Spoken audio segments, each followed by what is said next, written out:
Moi, exemple, dans la live. Moi, si je suis un pasteur, un pasteur, baloba pour na kobota na yo, mobali na yo azando ki ou bien maman bokilo na azando. Selon ma pasteur, parce qu'à Kinshasa, laisse-moi vous dire la vérité que il y a beaucoup des escrocs, il y a des pasteurs, il y a Nzala. Permettez les termes, mon amour m'a bêté qui est orgueil, mais il y a des pasteurs, il y a Nzala. Pasteur Nzala, pourquoi? Parce que quelqu'un peut créer des prophéties pour avoir à manger.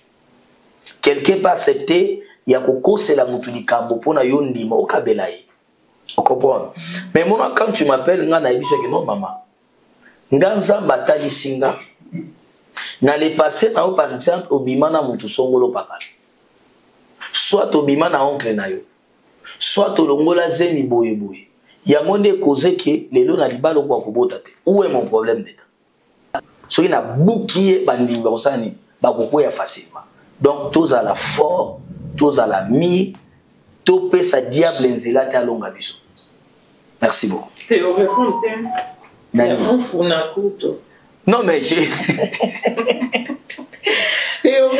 Makambo ya muku na kutu, écoutez, Makambo ya muku na kutu, ce n'est pas eza émission moko na sala kala.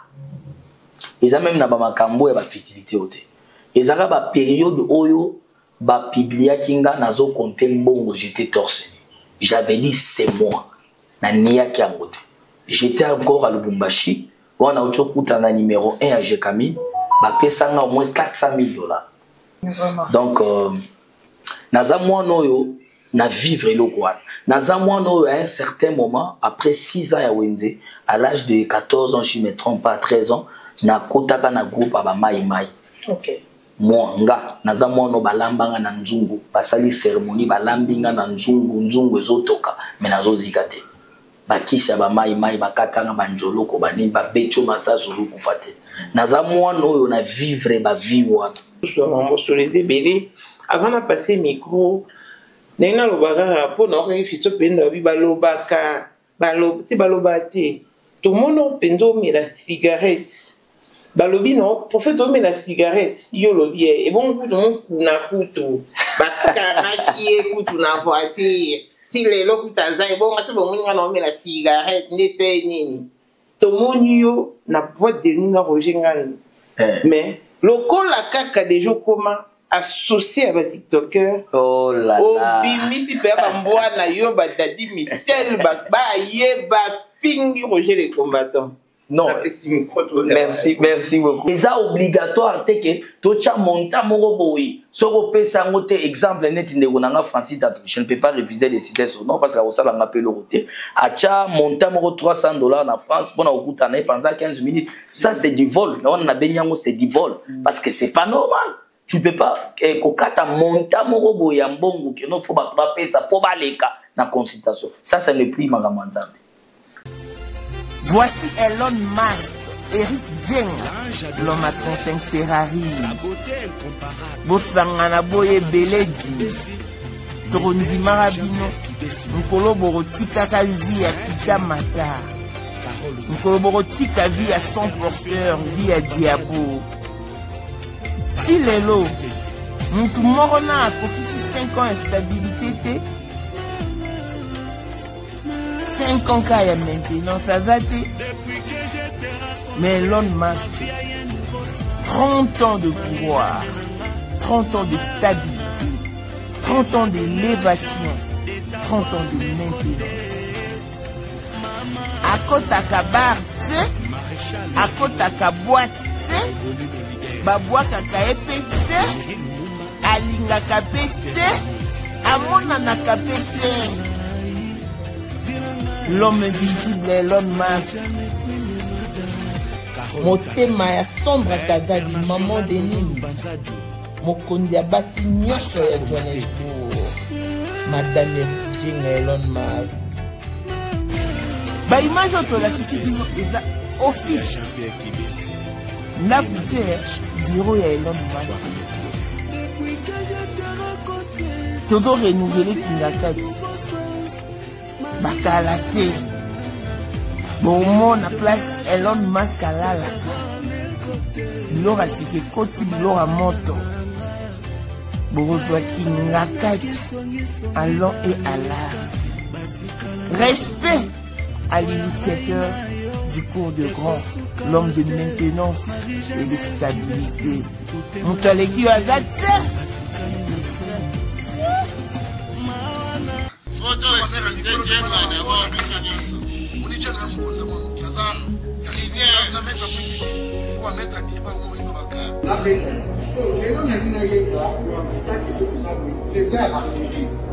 Mais pourquoi on fait ça?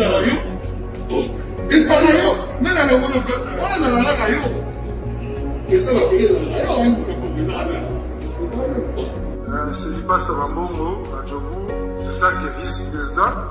Et puis moi, déjà, dans le monde entier, déjà, bon, donc, ma communauté c'est PPL, avant la commis parler, si vous dites, Tilenga, voix sur tout Congo, ou dit partout, Guinée, à Tindaki. Tout ça, on a président la mission à affaire, le les 4.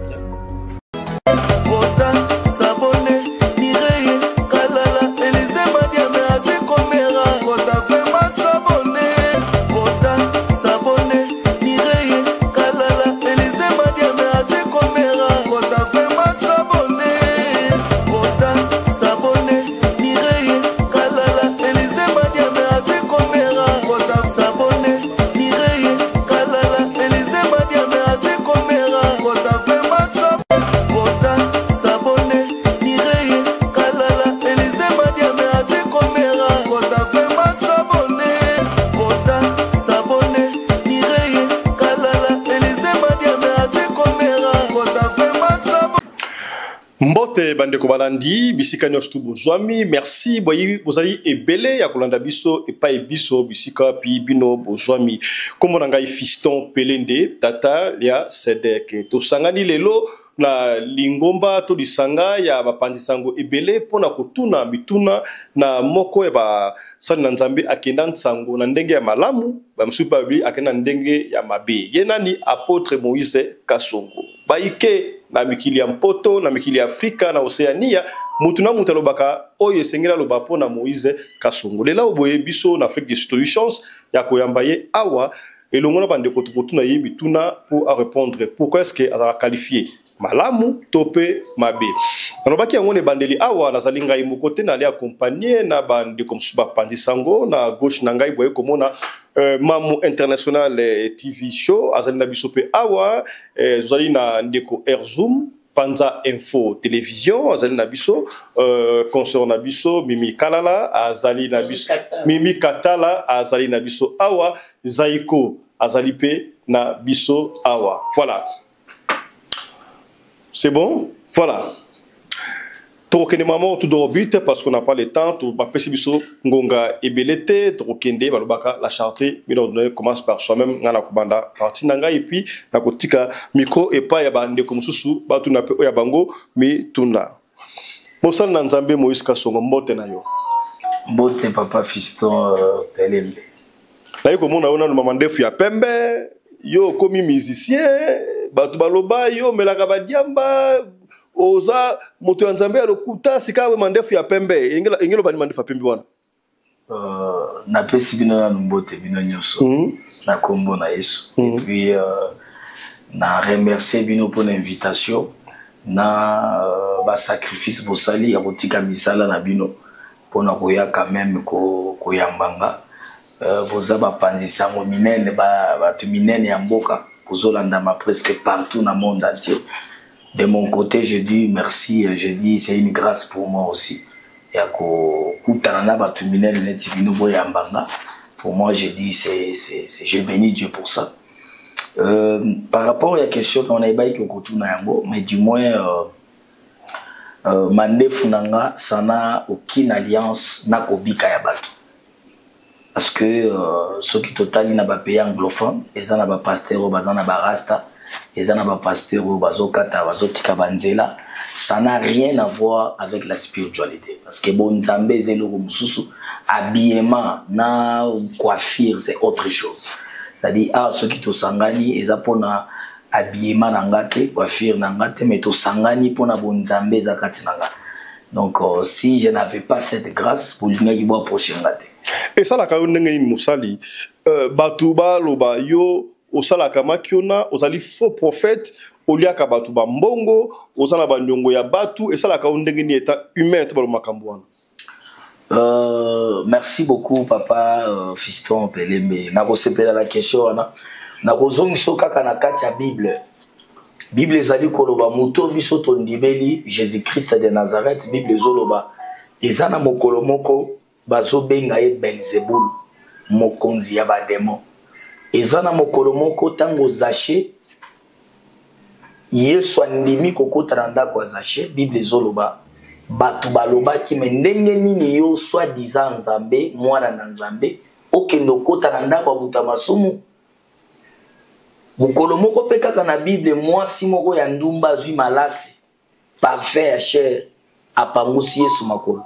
Batu balobi me ndenge nini ye Nzambe mwasi ya ndumba kende kopanguse makolo. C'est-à-dire ebandi na ngate. Ebandi na ye moko Nzambo biso tondimeli tango akitaka na mokili. Batu babenga ye escroc, batu babenga ye Belzebul, batu babenga ye démon. Pour nanga isa ya sikate soki batu babenga escroc parce que même Yesu mwana Nzambe ye moko Nzambe batu nyonso bandimaka ete. Je ne peux pas. Et puis dans la vie, comme un conseil que je peux donner na yo même na batu bazolanga, kolinga kate batu nyonso babetelo maboko. Zalaka pe na batu mususu ba s'opposer contre yo, batu mususu pe ba sepeli na. Pour moi, je crois que c'est normal. Batu mususu pe ba boyanga, batu mususu pe bandimanga, mais ba oyo bazana miso bo Nzambe. Bah, que malgré ma défaut, parce que je suis un homme, je suis un humain, je ne manque pas de erreurs, je ne manque pas de défauts. Mais ce qui est important, na ba défaut na nganza mandimi kozwanga kokomisanga musainaye. Donc elonga na kosenga na batu. Batala ba défaut na ngate, mais batala quand même grâce nzamba tshekati nanga. Parce que nazamu j'ai des erreurs, j'ai des défauts. Merci beaucoup, c'est Maman International. Rebonjour. Bonjour. Apôtre Moïse Kassongo. Et la première fois en Afrique du Sud? Oui, c'est la première fois. En tout cas, tout ce pays Koyambayo, Afrique du Sud, et Samilayo, et Oignon sur Sala et Simba. Amen. Comment non, je sens que je suis devant un responsable plutôt que tout le monde en radio, na TV, tout le monde en les réseaux sociaux. Gloire au Seigneur. Apôtre Moïse Kassongo, Odara Pembe, to Komi, to Moussa Andame Pénan de Fouti. Et pas quoi le mafuta. Naïbaïga que nga mouno va question matate gozana. Donc vous savez, je peux te répondre une chose. Na mutoko ki ko bota manaye pembe soit ta bota minaya za bien. Mais mutu nyoso na mokina za la bien. Mais eloko esala ke mutu mususu ba benga e moche ou bien za mabe, ils a manque ya moyen. Mutu mabe na mokili azalaka te. Problème ezalandi ya possibilité. Soki mutu azwi mwa possibilité ya kopakola mwa mafuta malamu, ya kozwa mwa chemise ya malamu, akobimaka malamu. C'est-à-dire nabotama bien ndenge Nzambe akelanga parce que Nzambe atikala okela mutu mabe te selon la Bible. Mais ni moins naza mwana na koli na vie ya pasi, naza mwana ba parents bakufa na tikalanga moko, naza mwana j'étais un vagabond na wenze pendant 6 ans, naza mwana na lekeli moi betape belé ya pasi. Et na ngolu ya Nzambe bola mwa salinga aujourd'hui na comme on appelle ka moi chemise ya malamu, moi mafuta ko pakola. C'est pourquoi au moninga o nganaza. Donc na go boya te naza mwana na uti na yebi pasi ya kolala libanda, na yebi malili ya libanda ezana mtu mususu alali libanda parce que aza peut-être na boîte na bar azana matanga na fête nenga sikoyo na lala libanda ya ke na place ya kolala te wape lelo wa malili te. Donc j'ai vécu ça et je connais cette souffrance là. Donc et aujourd'hui nzamba beki ko goûter c'est biso mwa bolamu na indabo et pourquoi pas dire merci à Dieu. Non, juste quand on a débit il y a une jouissance ecclésiastique comme déjà vous mais ce que vous méritez que c'est terrible. Apôtre Moïse Kassongo, on y va baisser mingi.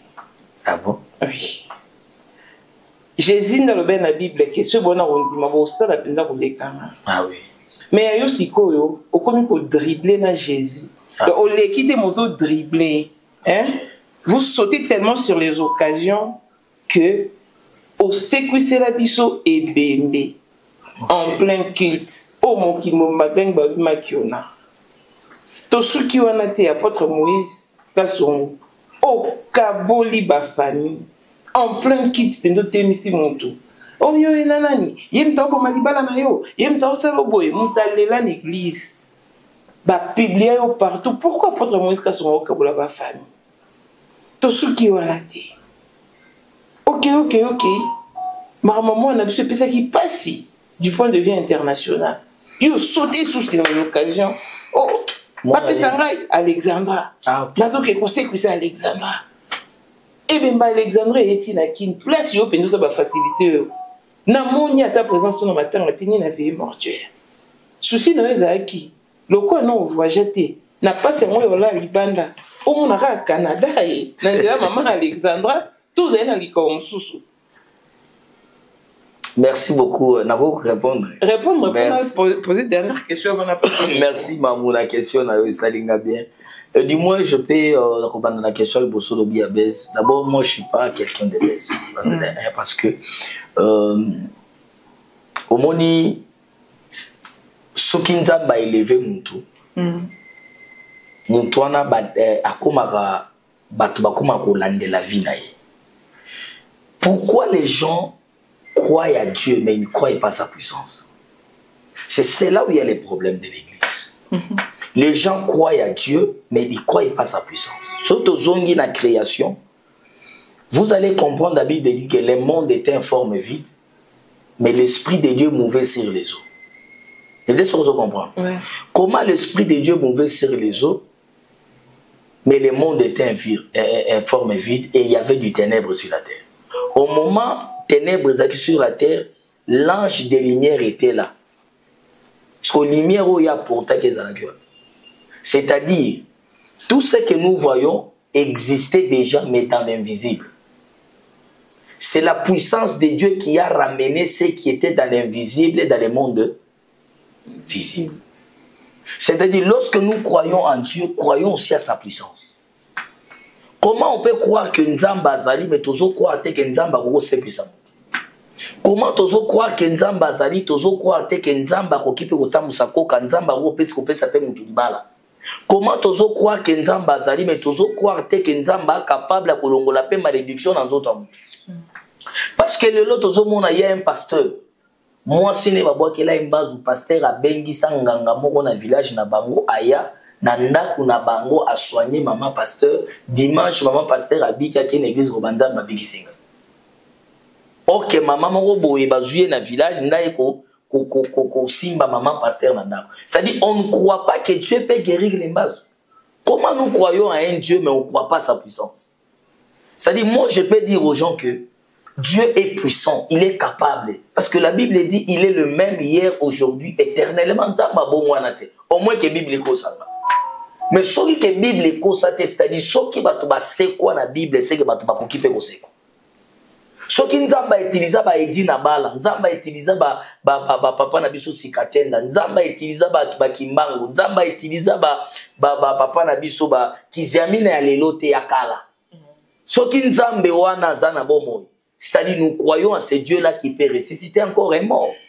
C'est-à-dire, dans le ça, débat, parce que la famille est là, Batubakenda, Kinshasa, Batubakenda, il y a des pasteurs, Batutina, famille, on a pour confirmer. Donc, il y a ces preuves de ce côté-là. Et puis, la chose que je peux ajouter, que Karabilo Wabez, Nelo Batubakenda, Olanda, moi, non, Dadi Michel, Kabela et Bato bakenda kolanda po bandima ti bakome pa ne bakuta mutuka bakende pa cassation de la presse na Kabele Range Rover bakenda ti pa na ye na ville bakuta Range Rover et d'ici la cassation azokende Chine ba makamna ye donc na ticket d'ici la azokende peut-être à kolanda émission. Donc les gens sont là parce que loko esanami ba moni ngo eza théâtre eza baise mais après ba ekondima. Donc je crois que Dieu est capable de le faire. Bato ba croire pe na puissance ya Nzambe. Question sous Colombie sur Kokabola famille. Bon, de ce côté-là, la Bible dit, il y a un verset que j'ai lu un jour, si je ne me trompe pas, et aux en agent, Au Bible, je suis venu pour diviser. Papa na mwana naye, maman na mwana, mobali na mwasi, mwana na papa naye. Dario Saltele Kawana. Et lingi kolobananini, s'il vous plaît, je voulais un peu expliquer, na répondre à la question. Et puis Bible lobi loboko ezo memo na kati ya mabesa na ni katambo, eza loboko physique te. Moi, exemple nazo sala live nanga. Moi si moko boya benga ba pasteur na ye, ba pasteur ba loba pona kobota na yo, mobali na yo azando kibe, mama bokino na azando.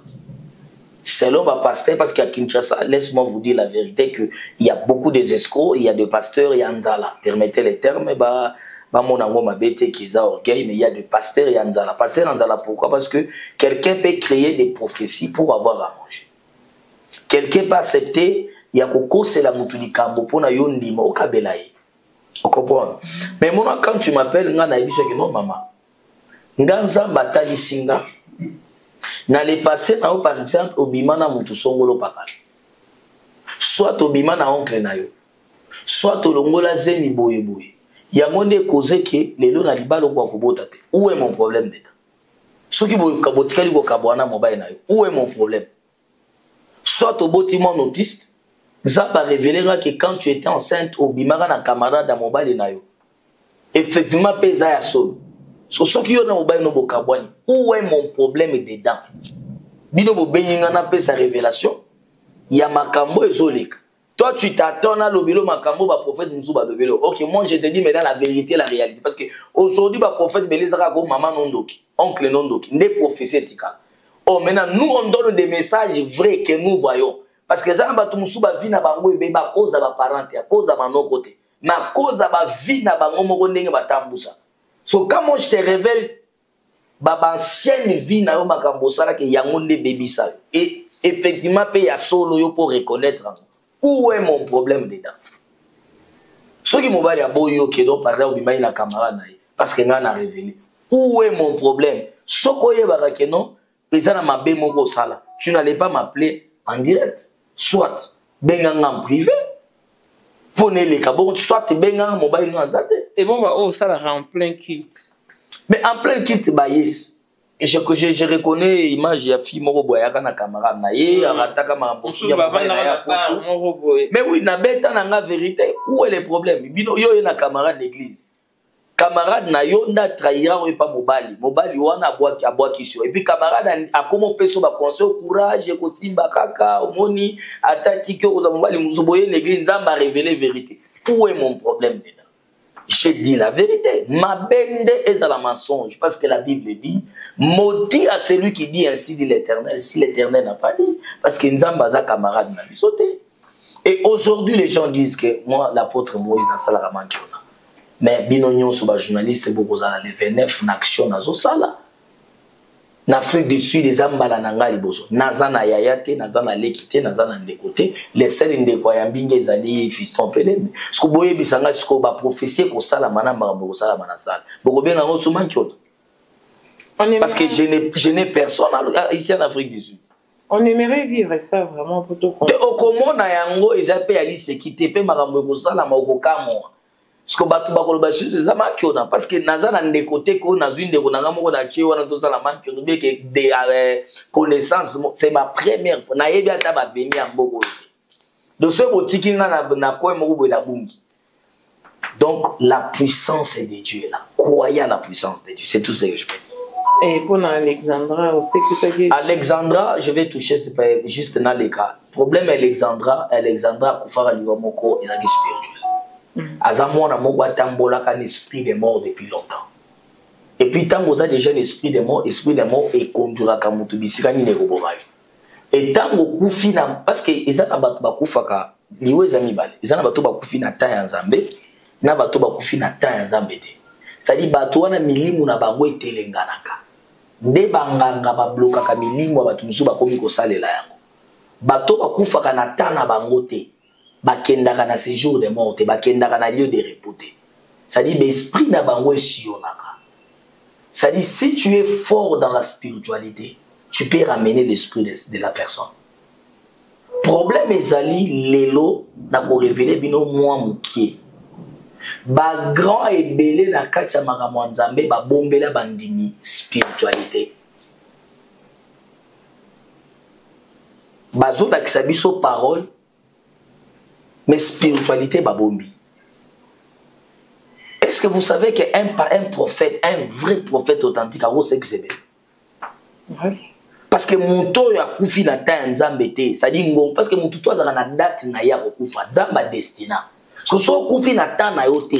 Un prophète qui connaît manipuler les esprits, il peut ramener ton esprit. Mais il y a beaucoup de gens, il a les dons prophétiques, mais il n'est pas un prophète. Mais il y a des gens qui connaissent comment. Est-ce que tu connais qu'un prophète a reçu l'esprit? Oui. Mais la salle on a Kinshasa va bien gagner magicien, il n'est pas confrère na bino nani.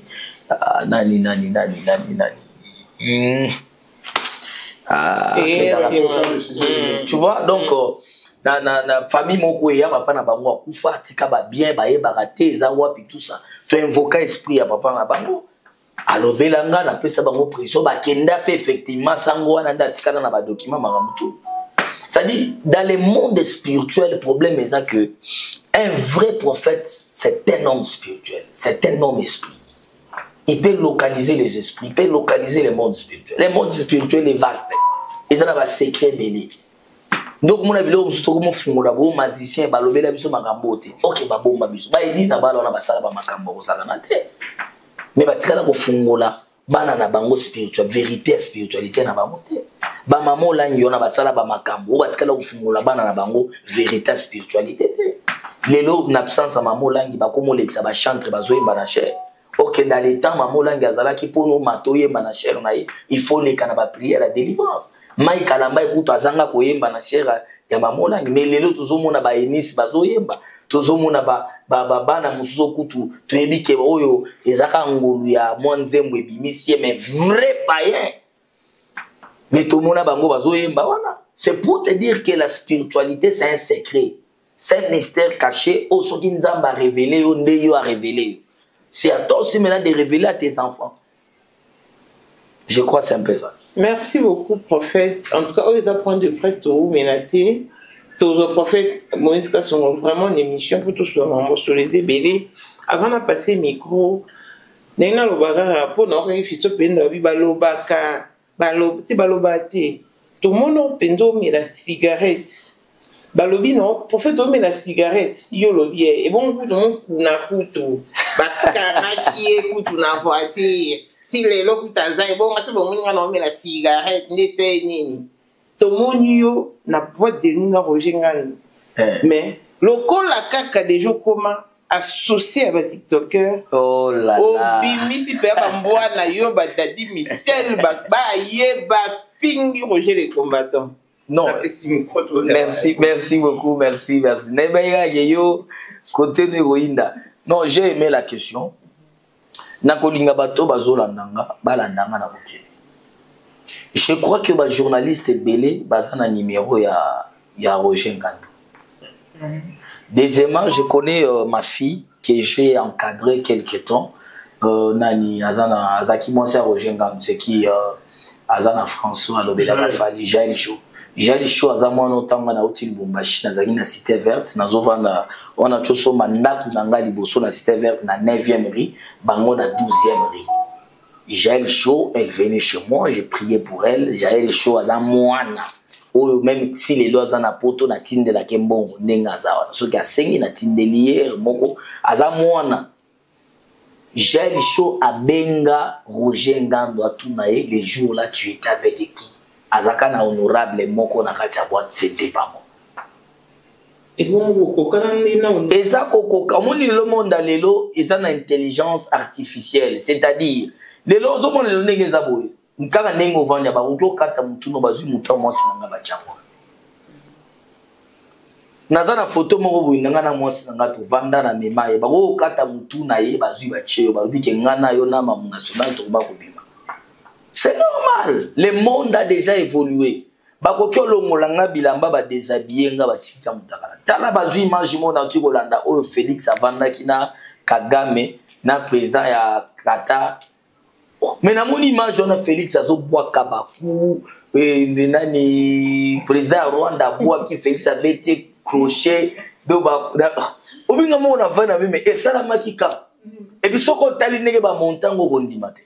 c'est-à-dire, le monde a évolué dans beaucoup de choses.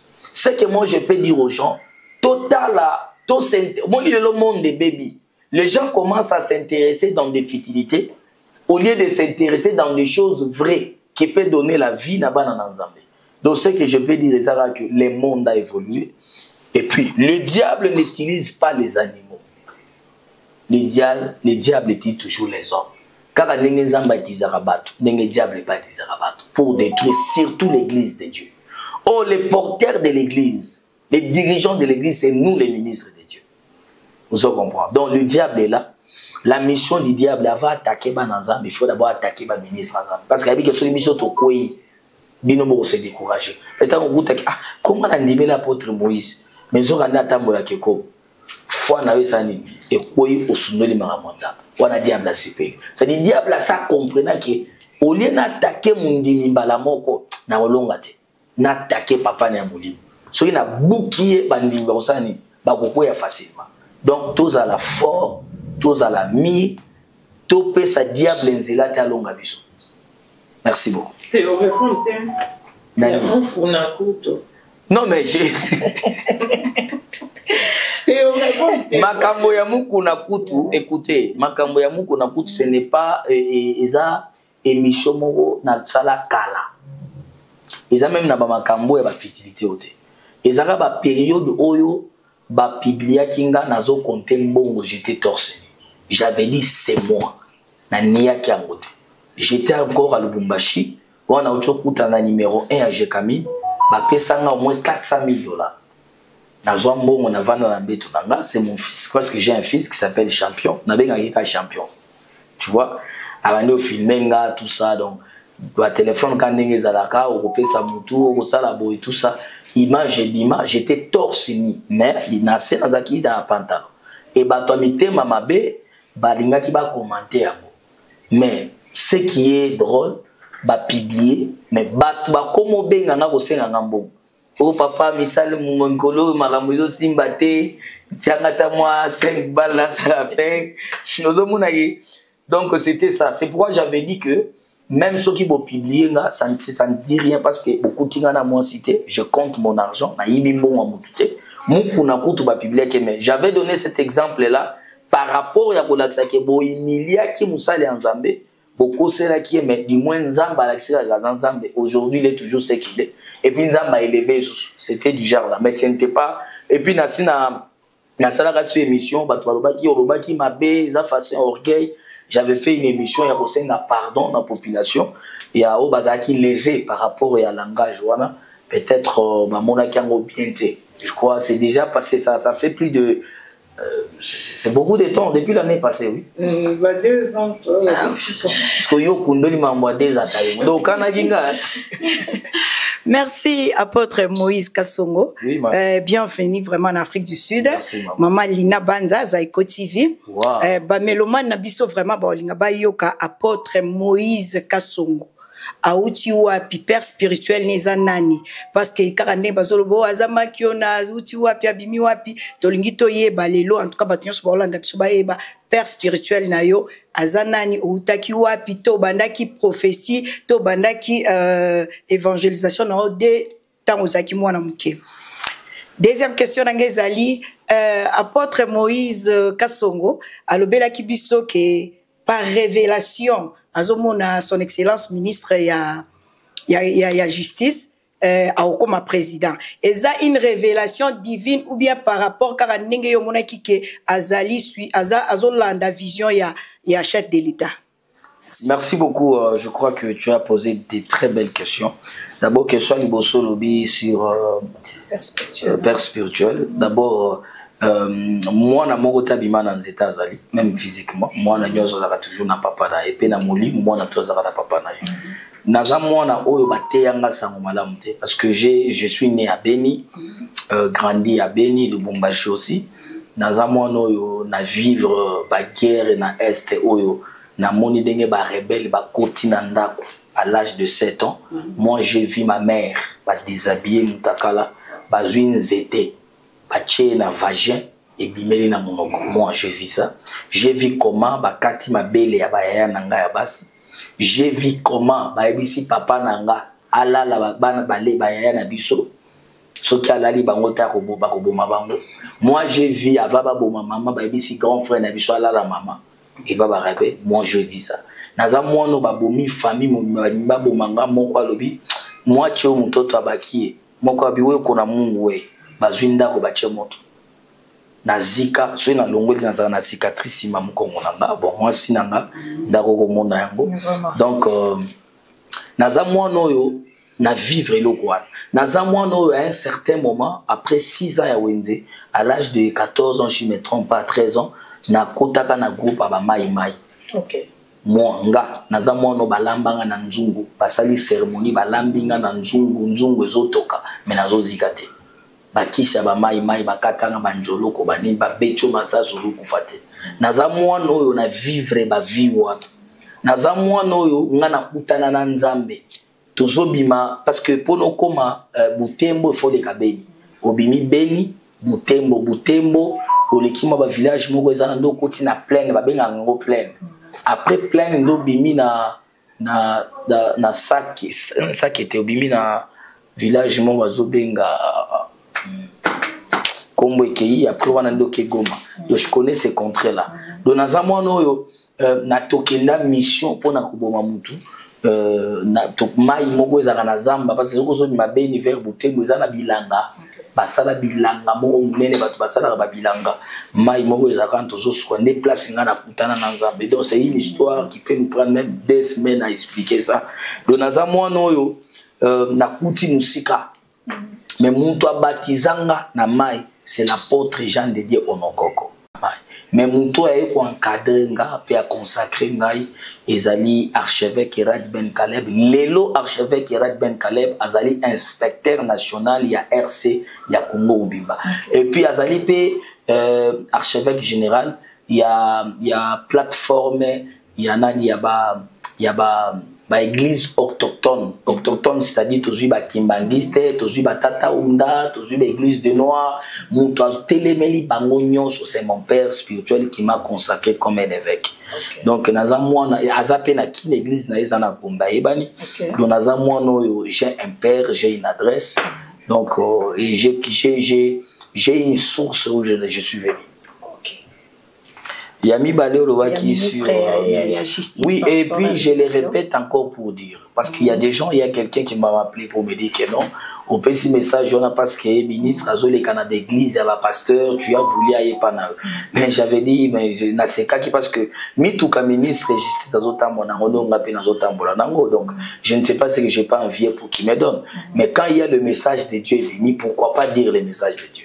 Message en Zambie, et puis je le répète, dans les jours à venir, Moutamba sera le président de la République un jour. Et ça radio, et ça télévision, parce que bah image et aux ongles. Je le répète encore pour la 3e fois. Moi, j'ai vu dans la vision. Vraiment. Président Félix Tshisekedi a soukou la drapeau. Après que le drapeau est acquis dans Makila, a soukou le drapeau est tenu. Na moni a joué de la Moutamba. Abandon Lukabatu. Ce que bato bandi ko lukabazala kiti ata ba tuni nani azana babi ministre Moutamba abibo beka etant ba benga lobi naza ya kolemba na sukoli yango naza vraiment kolemba joie drapeau oyo matisa yango Moutamba zui na moni atie singa bandi matisa drapeau et mati et bato ba acclamer. Et j'ai dit à Dieu, pourquoi tu me révèles ça? Le Seigneur m'a dit, parmi bato bakokonza kamboka oyo na niveau de présidence Moutamba za parmi. Donc, il sera président de la République un jour. C'est-à-dire, c'est un message vrai au Zambalobi. Et qu'on change à côté, ils ont un message en Zambie. Et je n'ai pas donné le message pour que Moutoumora Sunganga n'ambongo. Parce que depuis que je suis là, je suis un bon politicien. À part que je reconnais le ministre Babenga pour un service prophétique. Voilà, j'ai le droit de manger. Na kena sali musana ngam donc pesa 20 000, 30 000, 10 000, 5 000, ça se comprend mais que muta misimbo mona ye ka soutenir nga na ndenga politique na liana no ata un franc ya mutute. Merci, apôtre Moïse Kassongo. On a passé concert pour continuer. Non, parce que ce est conférence de presse. On s'arrête là. Tout le monde en a une émission. Merci. Merci beaucoup, maman. Merci. Bonjour, apôtre Moïse. Merci, maman. Je suis MK, life coach. MK. Yes. Wow. Et ça a initial la commande. MK, moi aussi MK. Ah, wow. Pour cataloguer en anglais. Mais ça a été le moko. Wow. Ok. Question nangai, obeti lisolo ya Est, okola kuna. Mais guerre eza plus de 30 ans. Nzambe osolo la kana ya lobi nini. Po ba mama bazokufa. Yo moko beti lisolo mama na yo. Obeti lisolo ba ya na yo, ya baleki na yo. Ni mikolo nyonso bato baza kokufa.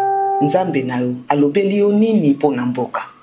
Ata to na mboka bapaya, me misisa na biso, mutolo na biso bakunda ngukuna. Question ya mibale papa. Nalandaki yo. Na yokaki sango ozo ya Afrique du Sud. Na bitenga pe fona monae. Mais mbala moko eza lokola publicité ya Coca-Cola, publicité ya bon mabe na tanga bakombo ya ba maison mususu publicité. Oso la kibiso lobi, so na bi la kibiso poto kozala pesu na yo le 29. Oya koyana mobali na ye. Oya kasala ka kindumba na kopanza ye. Mobali asala ka kindumba na kopanza ye. Déjà nzambango asala ka na surprise to kaka yo moko so yebi ko ye kopanza. Na ndenge na nga life coach to betaka lisolo ya unité, une Afrique unie, un monde meilleur. Mais si qu'on a un monde meilleur ngo so sasi biso avant oya. Et bimi lokola biso bato Afrique du Sud vina biso zala kindumba. Merci beaucoup. Merci. Non, yo zara na micro, zara micro. Merci pour la question. Il y a liboso lobby pour na est. Oui oui. Na koninga batu balanda mala. Omoni likambo est, ce qui to lobby lelo na loba profondeur la vérité. Je ne crois pas que je peux rentrer à Kinshasa. À partir de l'aéroport, j'aurais 40 ans ou bien condamné à mort. Parce que Lelo Mbo Cannabis à Kinshasa, même Lelo Félix, Azo Bunda Bitumbo a été. Parce que Makamboya Est place et Banda Félix n'était pas là. Et il ne savait pas qu'un jour pourrait être président. Tout bagnon sur Babunda qui n'a pensé na Bangloé que papa na Baronda Rosala président. Mais lui-même il ne savait pas. C'est-à-dire il combat un combat qui ne sait pas. Et Banda Wapi. Et Banda Ndengimite. A continuer l'histoire. A Yokinde Masolo. Mais réalité et vérité. A Ebiangote. Est aux Omonaona et Yana Makambu Ebele. L'Amérique est derrière le combat de l'Est. La France est derrière le combat de l'Est. Ba payer belé aux alentours, baza sima Est. Bitumba ya Est. Ezana ba secret et belé. C'est pourquoi Moni Kabila, l'ex-président, a komaka na po ya kondima 1+4 a travaillé na 4 vice-présidents. Andimaka ba négociation mususu pour na kaka kimi ekota na mboko ya Congo. Lelo soko somo na kimi ezate na mboka parce qu'il y a des choses que Félix a refusées. Il y a des choses que Félix a bêti le boko na mesa lobi niet et ko sala maté. Yangwane créer ba problème pétele mi marambozo ezomono. Ça dit na ko kota na mozindoté. Parce que je connais la souffrance au bandegona bazobi kangana bikaya.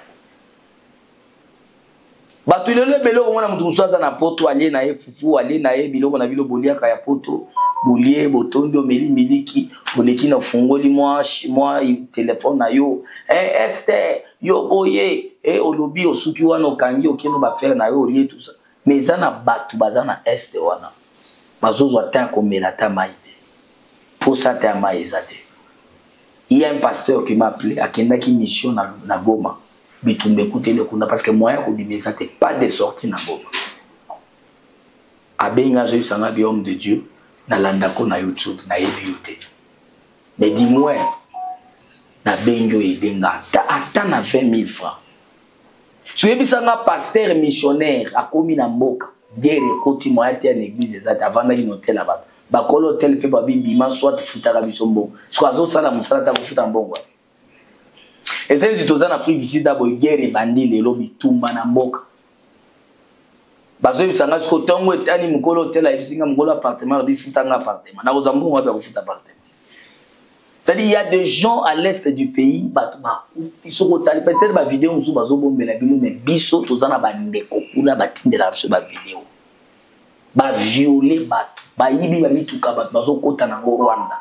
Ba deka et salami na est ya kosakana te.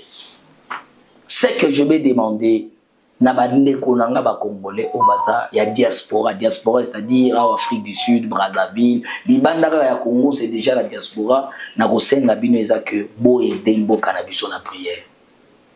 Na ba o baza contre Félix, na bo bazali pour Félix. O tozo ça les apona Félixité, les apona mboka na biso. Compris pour notre pays. Mawa ya Nzambe mekata kokita pour na mboka. Parce que je ne sais pas ce qui est trop soukawa. C'est tout ce que je peux dire. Yami Balé, vous avez parlé sur... Message au Tindaki avant Okoma Namboka Oyo. Mon pesa qui plus accent na Kindumba. Na ebité, ce que ça dû, au monitoire na tamuke, ce que ça dû na statistique, au ba pesa ya sida, to eza vraiment mouli mwanzambi. Pomba moko lobiso na komikuna. Bon, je réponds à la question. Du moins, moi je suis un prophète. J'exerce des dimensions prophétiques. Première dimension, c'est la dimension de la prophétie. Prophétie, c'est quoi? C'est l'ainsi dit l'Éternel. L'ainsi dit l'Éternel, c'est-à-dire, Nzamba lobi na transmettre. Ce qui a lobi, c'est la deuxième dimension de la prophétie, c'est la voyance. La voyance ne dépend pas de Dieu. Nzamba loba lobate, je peux voir. Na kokyo mona. Neti banganga ki c'est Satan le belaka bango te mais bamona bana na don ya voyance ils peuvent voir ah ngo côté panganga boy oyeli likamotel il n'est pas un prophète, c'est pas lui dire le diable qui lui a dit mais il a vu. C'est-à-dire j'ai aussi la dimension de la voyance, je peux voir que des moments sur le loba otaye ko bimana des moments sur semaine otu le otaye ko lomola zebi. De comment show mais tu dois que aller quand na biso nebi que za na fille moko avaya eza na mobile moko abimaki lelo na ba 9. Mais je ne vais pas citer son nom, vous êtes des journalistes pour ne pas humilier quelqu'un. C'est-à-dire je suis un prophète qui a les dons de la voyance aussi. Je peux aussi voir que Mouto na semaine dans un rendez-vous mo bena muto songolo paka. Je peux voir. C'est-à-dire j'avais annoncé par rapport à... Parce que le ministère n'a pas ministère à vérité. Moi, quand je prophétise, je n'ai pas de réserve. Donc, en d'autres termes, je peux dire, je ne sais pas, mais du moins, il y a la réserve quand je parle. Voilà, puisque le temps nous presse, on va passer... Merci. Yeah, voilà. Salut, prophète. Oui, salut. Yeah, moi, c'est Erzoum Bayo, journaliste de l'équipe en A1. À l'équipe, on a vu. Na A1. Tout sur la police. Question dans les alliés, il y a des consultations prophétiques. Na yo, ils ont la base ya nini. Pour battre belé balo baké, yo consultation prophétique na yo, c'est na rambongo et belé battre bazo banga poti baya.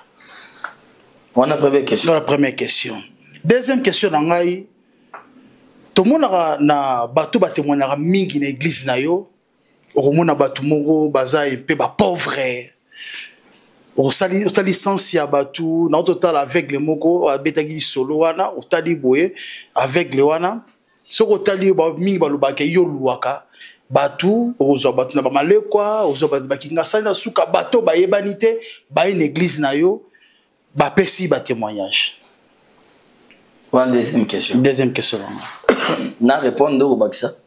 Merci beaucoup pour la question Nayo. Na première question au lobby par rapport à la consultation prophétique. Ah bon, d'abord il y a les bosona nous toi lobelio que la Saint Rambongo que Dieu les finisse parce que depuis que j'ai commencé l'œuvre de Dieu, je n'ai jamais demandé l'argent pour la consultation. Attends mon colomote. Je suis le seul prophète na Kinshasa à Yambaka, au Félé, à prophétisaka, au Félé, sans qu'on s'en mbongo. Ça d'abord c'est un. Vous comprenez? De deux, naza parmi les prophètes basunga kapé bandini. Parce que na fungo l'hôpital na Kinshasa, o yebani na Bumbu, c'est une grande hôpital. O lelo opération ezali salamakawana na cha scanner pardon scanner te na cha nani échographie wala. Na pesa ba mama veuve o bazana ba carte ya ONG nanga ba soignaka bango ofele. O esalama na mute ezana ba pasteur na Kinshasa ba lekinga na mbongo. Ba millionnaire kolekanga mais basala na ngango te. Mais na mbongo mukie nzamba sali asali ngango ya komeko ogutisenga mais j'ai quand même fait ça. Au batebele basala mote. Vous comprenez? Donc côté consultation prophétique na remis ça na ba na nyonso a Johannesburg et Afrique du Sud en général, boya samedi na senga mbongo te. Consultation est gratuite. Au moins s'il arrive qu'il y a des services à faire. Parce qu'il y a des services prophétiques et c'est une offrande. Ou est biblique. Ou est biblique. Mais consultation est gratuite. Au moins que yo moko au CPDK parce que Bible est zoloba. Tango Saoul a bungi sympathie à papa naï, serviteur naï, bazo qui n'est pas prophète à l'obi, mais tous en est l'autre côté. Donc se présenter pas prophète le lengeni. Il faut tomber à quelque chose. Et pas Moussa Lanzamba qui n'a pas pas maté, n'a monté à Yébili le balanzam, à même quelque chose. Mais c'est obligatoire que tout ça monte à Moroboui. Sur le sangote exemple net de Gonanga Francis, je ne peux pas réviser les cités sur non parce que ça l'a appelé le routier. Acha monte à Moro $300 en France pour nous coûter pendant 15 minutes. Ça c'est du vol. On a bien c'est du vol parce que c'est pas normal. Tu peux pas kokata monta morobo ya mbongo que non faut pas ça pour baleka na consultation. Ça n'est plus magambo nzambe. Mais ce qui est na recommandation ya nzambe, là c'est autre chose. Voilà d'abord pour la question là. Deuxième question lobby par rapport à que bateau ba témoigner qui pas nanga ba bola tout ça. Mais sur lobby bongo je vais regretter. Lelo tozali na média za radio te. Je crois que Lubumbashi Congo Mobimba. Qui connaît le directeur Yagé Kamini et ça fait déjà 3 ans passés. Moi na Zaka Liboma na Bakenda n'est pas avant donc pas 3 ans passés. Avant Chibi Joshua kufa na nini? Ba 6 ans. Avant Chibi Joshua kufa moi chez Lubumbashi. Bakende pas Chibi Joshua. Chibi Joshua le nini bango 2017. Chibi Joshua Kufi ba 2017 17 18 2018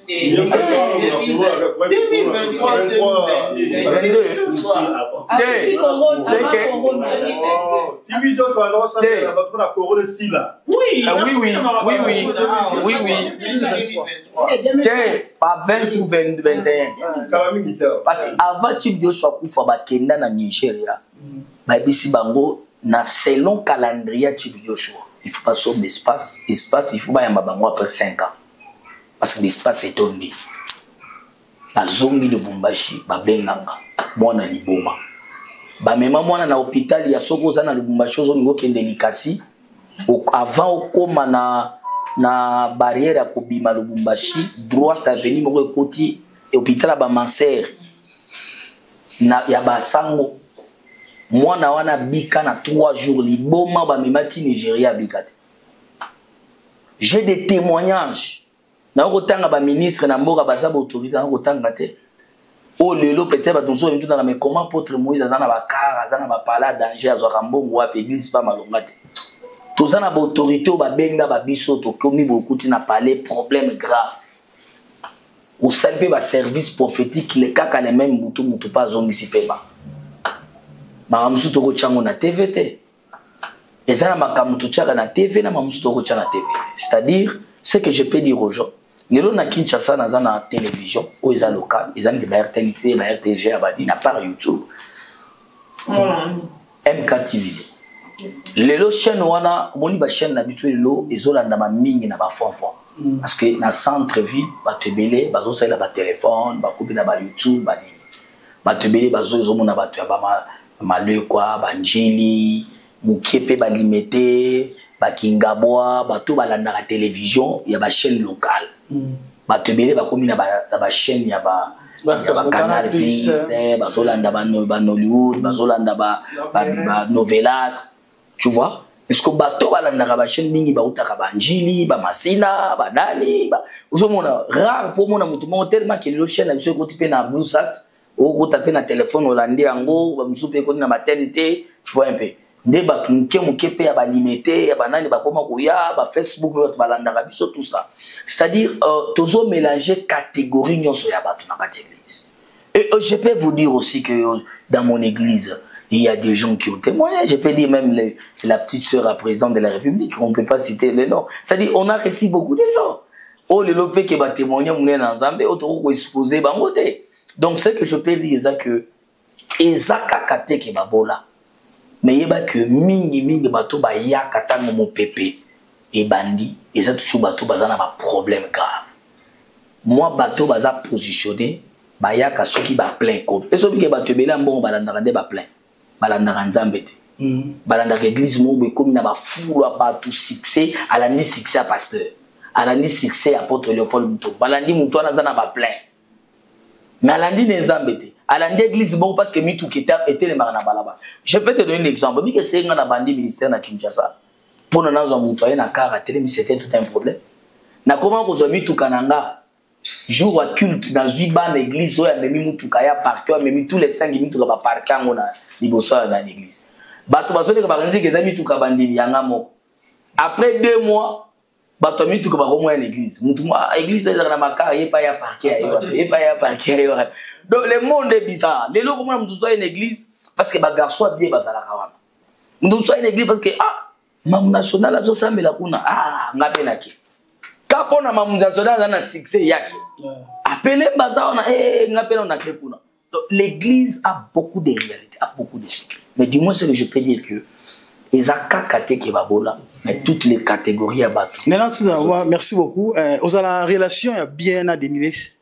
Denis Lessi, pour votre information, ça m'a chez les mots. Denis Lessi, c'est un prophète de Dieu, quelles que soient ses erreurs et ses défauts. Okay. Et puis c'est un prophète au Lelo, à la Kisibiso que un pasteur peut dire aussi la vérité qui est à Melaka.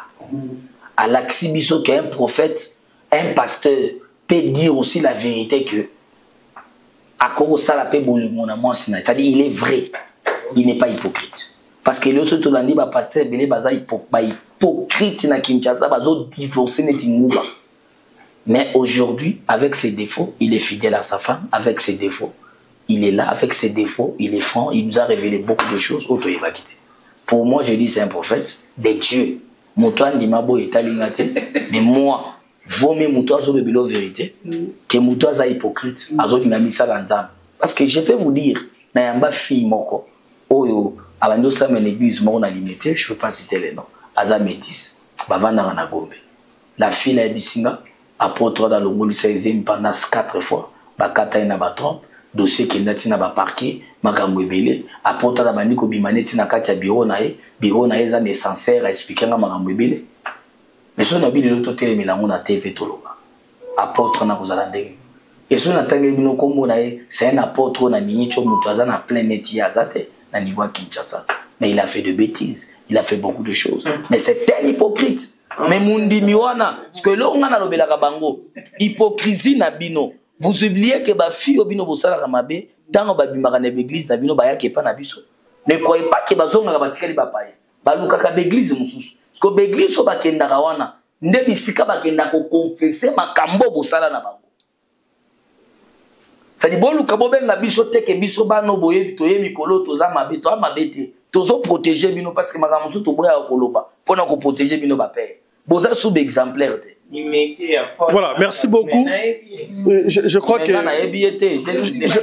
que ma question est belle, mais tu as la chance surtout à l'écart à cette émission Yemoko na apôtre Moïse Kassongo. Mais avant de finir, avant apôtre expliquer biso makamni à Roussala samedi ou le 29, mais na emprunté moi de momoko lobi wana keno makamu susu aya na télévision té. Mais les kamoto ko dernièrement a baiki ba bengi biso. Oyo kendaki mwasi ya batu akangami na mobali moko songolo yo ke ko séparer batu oyo bakangami na ekobo et puis aussi sur na vani na salon ya na offrande suite ya libala esuka ndenge nini basuka ndenge nini Pele yo kundolaga bilo sugala comprendre. Merci beaucoup pour la question. Je crois que il y a des choses autour connexion na TV pour l'édification. Non, écoutez. Bilo musu tango ezoleka. Yo romona ngo salité, mais bilo musu était fille moko boy, était papa moko boy. Femme mariée abimana jeune moko boy. Mobali abali apesi ndekone musala. Yenda komi fille komi espoir ya famille. Mobali akendaka ba Benin, ba Chine, azana boutique ya ba bazin, azana ba boutique sorte ya ba boutique ebele, so akendaka moko Benin asomi ba bazin akeboy. Kendaka akoma ko comprendre ka suspectaka moi parce que mobali tout temps gozongi façon kutela ki moi sinayo, soko moni ke mutu moko aleka ki wana ko comprendre kaka. Parce que tant akobi ko suspecter qu'est-ce qui est arrivé à partir ya Benin akotaki kisi wana ke so moi sina bimina mobali bakanga. Ngana yebike. Ngana zo ya mbana monika famille moko yi basolila papa sunga biso. Ba bedi so biso la boyo le kanya persité. Cameraman ya baboy na biso boboy comme ça na ko kendete. Parce que les camoyo il faut être ya batu. Lelo ba jeune et belé garçon. Ba comment komona azobi mana mwasi ya mutu alibala azobenga mobile na yuma. Ah ko na bimana mo mine nyama wana zoba. Yo mimoni danger. Zo andoza danger. Or la Bible dit Oyo kolona nokubuka. Celui qui tuera par l'épée mourra par l'épée. Sokola la kambasia bato mabala un jour avant kufa bakola la paiement sina. Ndomoni na permetta ke le kana TV et kokape ko édiquer bato mususu ke komimana basia bato mabala eza bisekité. Yo pe moi salibal mobali ya honoré. Sko bimana garçon boko apesa ko lokote. Ozolanda kitoko Ozolanda maloba ya sikra lobela ki ozolanda nini mais la conséquence. C'est dans cette manière là que j'avais voulu que cha image wana pour na aimer ko réédiquer quelques personnes pour ba comprendre na nous réalité à ko respecter moi si à mon touté pe mobali na yote. Je crois ça. Merci beaucoup, apôtre Moïse Kassongo. Rapidement, samedi au Koyamba de Ernini, consultation prophétique. Il faut baya, Moutounios Toufaya, et puis à 15h, et Kozala, Ndengenin. Merci beaucoup. Bon, d'abord, consultation prophétique. Nous avons pour la Moutounios, Ozala païen, Ozala Ndumba, Ozala Boïbi, Ozala Bandi, Ozala Nani. Jésus Christ a pour nous, c'est-à-dire consultation prophétique au Mieba Oyozali et Kobana de 7h du matin jusqu'à 14h. Koyambeza gratuit. Kolobate ko bakosenga ngambongo yaka na famille na ozana bana mema bana. Yaka ba. Boleka consultation et longo na famille na yo. Boye banini ezoleka. Pourquoi makambo ezo marcher? Pourquoi déposer en Afrique du Sud aux documentés? Pourquoi en Afrique du Sud Moussala Malombe sati? Ozoluka voyage au Canada ezo simbate. Il y a des blocages. Il faut y les pourquoi de chaque chose. Vous comprenez? C'est-à-dire de 7h à 14h. Donc on doit repos il y a 1 heure du temps. À partir de 15h culte bandi. Culte toi les culte il y a guérison miracle. Prière au moni prière to sala samedi, bon, na évité l'église des amis, mais bato basambela nande. Parce que à tabalier ça yo biloko bato bako sanza, je vous jure la vérité. Bato bako sanza biloko oyo peut-être bogolo baki oyo ezali kamusu. Bangolo. Non, ngana bingolo. Bato bako sanza ba biloko ya bondoki, ata balier ça biloko akindoki, o biloko etambola ko na nzoto, o botaka te mosanta ke eloko na libumune etambola ko oko sanza yako. Donc, il y a un service au Sakanate de 15h à 18h30. On a des activités à Kafou. Voilà. Merci beaucoup, Bandeko Balandi. Je crois que mais après culte, je m'excuse, après culte, na tosolo la kinayo parce que photo somba ba saki ya fufu pour na kokabela ba veve. Donc mutunyo surtout oyo akoya culte wana kozwa saka fufu. Ah OK. Journemba ya fufu. Ndazangate. Mutunyo sakoya et surtout pe ba veve na bato ba batumbaki ba mama gambela ba penda biloko nazo kabela ba. Ndande nazo somba ba. Ah OK. Donc boyo bénéficier il peut voler à porte. C'est-à-dire oyo sambeli bapopoli oyo bademo baprophétise ndenge oza ndumba otambolaka ekobo likolo nango bapesa osaka fufu parce ntango mobali no akobeto après douleur wana olambi fufu. Voilà bandeko, merci beaucoup bozalaki baike ya kolanda biso tokutani prochainement na numéro mosusu studio levé à conférence de presse mais pour la sur émission na ba confrère mosusu na apôtre Moïse Kasongo. Portez-vous bien. Merci na Maman International les TV show. Merci na MK. Voilà. Moutaleki bon a 1 Erzoom. Merci beaucoup. Zaiko. Merci beaucoup. Voilà. Allez. Portez-vous bien. Santé de fer à tous. Chap chap. Et tchara. Merci beaucoup. Merci.